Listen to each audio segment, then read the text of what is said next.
No worries. Okay. Good morning, sir. Good morning. Could you please tell us your name? My name is Ryan Dolinsky. Ryan Dolinsky. Thank you, sir. So could you please give us your profession? I'm a physical therapist. All right. So when did you first decide to become a PT and why? Oh, good question. I first decided to become a PT in 2012. Okay. The reason I became a PT was because I shadowed it a couple of years before and I loved it. The long story short is I was too scared to pursue it because I didn't think I could get the grades to do it. But by God's grace, He led me back to it. And so 2012 was when I decided I should go for it because I did love it. I was just too scared to actually do it. So that's the long story short. Okay. So why PT as opposed to any other disciplines of kinesiology such as athletic trainer or any other medical professional field? Or Good. That's a good question. So the reason I liked physical therapy, and I'll be honest, I didn't really think about becoming a physical trainer versus a PT at that time. But looking back, hindsight now, I would say the reason I liked becoming a PT was because you deal with people who are in pain more so as a PT than you do with people who are in physical training. Physical trainers get a broad population that are not necessarily in pain, who are just looking to be physically fit. But when you deal with people in pain, there's a lot of counseling and a lot of guidance that you have to give to them, not only physically but also mentally. And so I think that adds a whole new world to the profession of physical therapy versus other professions. So you're looking to heal on a more holistic level. Exactly. As opposed to just the physical, superficial Correct. aspect? Yeah, exactly. Okay. Yeah, exactly. That's awesome. So what was the process like in deciding what PT school you wanted to go to and why? Like, was it difficult? Did you have certain expectations? And did it meet those expectations, the school that you chose? Yeah, that's a really good question. Looking back, I wasn't as critical as I could have been about choosing a PT school. Okay. I applied to two schools. I applied to Andrews University in Loma Linda. Okay. So as a Seventh-day Adventist, I wanted to go to an Adventist institution. Okay. However, looking back, I should have probably broadened my horizons on what schools offered as physical therapy. Okay. But I'm very happy I chose Loma Linda because Loma Linda does have a I did research it once I applied and got in. I started realizing, I better find out what what the school offers. And so Loma Linda does offer and does have a higher not only graduation rate but also passing the boards. So I figured this was just a good school to go to, and I think that's one of the main factors that helped me choose. But I would say for the most part, I wasn't as critical as I should have been. So why did I choose Loma Linda? I chose Loma Linda because it was relatively close to home, and they did have good passing rates. So I should have done more research at the time, but I was just happy to be in PT school. So So convenience. It is a private school. It's a private institution. Yes. So convenience was a big factor. Yes. In your choice. Absolutely. Yeah. Convenience was a big factor, but And also because of Seventh-day Adventist school. yes, correct. Okay. Yes, that was another big thing as well. Okay. I would not have been opposed to going to a non-SDA school, but just I was just kind of in that whole Adventist school system most of my life, so that's kind of why I chose to go. So familiarity and Yeah, exactly. Okay, that's a good thing. Okay, all right. So, could you describe a typical day as a PT? Ooh, typical day. Biggest hurdles on the job. Biggest hurdles in the job. That All nature. right. So biggest hurdles that most PTs run into is biggest obstacle, I would say. I'm going to speak from the perspective of outpatient physical therapy because that's what I work in. Okay. So I don't work in inpatient side. Okay. Balancing patient time with documentation.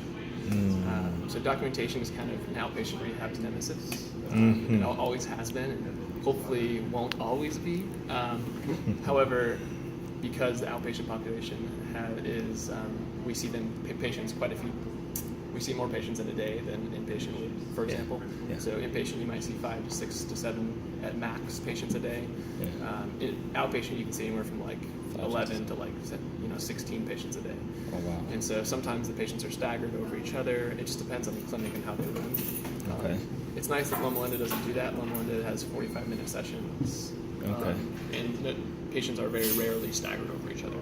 Okay. So during that time, I get a lot of face time with the patient, and I don't have to worry about too much documentation. But I would say on average, how the day goes is I get there, I look at my patients who are going to require more of my time and the patients who won't. Some patients that just come in and I just, it's a pretty easy thing. They're just, perhaps after a surgery, we're just stretching them.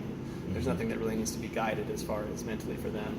Then you have the other patients who come in who've had pain for 2 years, who don't know why, and then those are more complicated ones where you have to spend a little bit more time with them. So my typical day is I'm evaluating who needs what of my time so that I don't burn out. And then, so I distribute my energy into the right patients. Okay.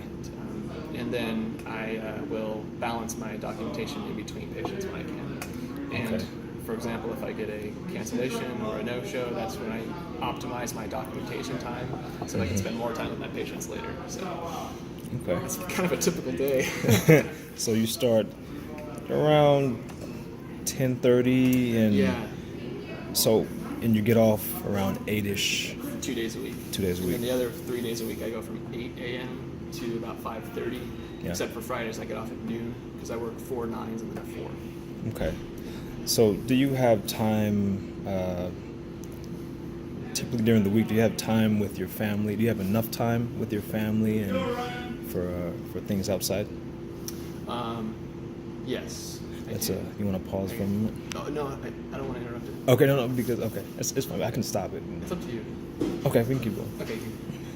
Okay, so so do you typically have time for your family during the week and time for outside activities? Yes. Yeah. I do. So definitely. So my work doesn't usually come home with me. So usually I try to get all my documentation done there. I can't do it actually at home. Okay. So when I leave work is at work. So whenever I'm home, I have time to spend with family and do extracurricular things. Okay. So. I hear you're a triathlete, so congratulations on those things. Triathlete. I don't know who told you that. Okay, so your typical work week is it a 60-hour week, 70, 40? 40 It's a 40-hour week. 40 hour. And would you say that you are satisfied with the hours and the pay? I would say yes. I am. Yes, I am. To make that answer simple, yes. I'm very satisfied with the pay. I'm satisfied with the hours. Where I work, I can say this from experience with classmates and everything. Basically, where you work, because not all physical therapy clinics are made equal, unfortunately. Right. So you'll get a place that you may not be happy at, but then you'll get another place that operates differently that you'll be happy at. Gotcha. And the happiness isn't always determined by how much you get paid. Happiness is determined about how your workload is managed. Right. So I'd say I would prefer to take less money and work in a place where my time was more cared for. Meaning, more quality. I wasn't seeing 3 patients. I'm not seeing 3 patients an hour, struggling to keep up. It feels like a race the whole day. Versus a place that pays me less, that staggers my patients a lot more gently, that I can actually focus on the patients. Because your burnout rate comes from just trying to keep up during the day. Right. So. Right. Is that the reason you chose? So why did you choose outpatient as opposed to inpatient? I chose outpatient because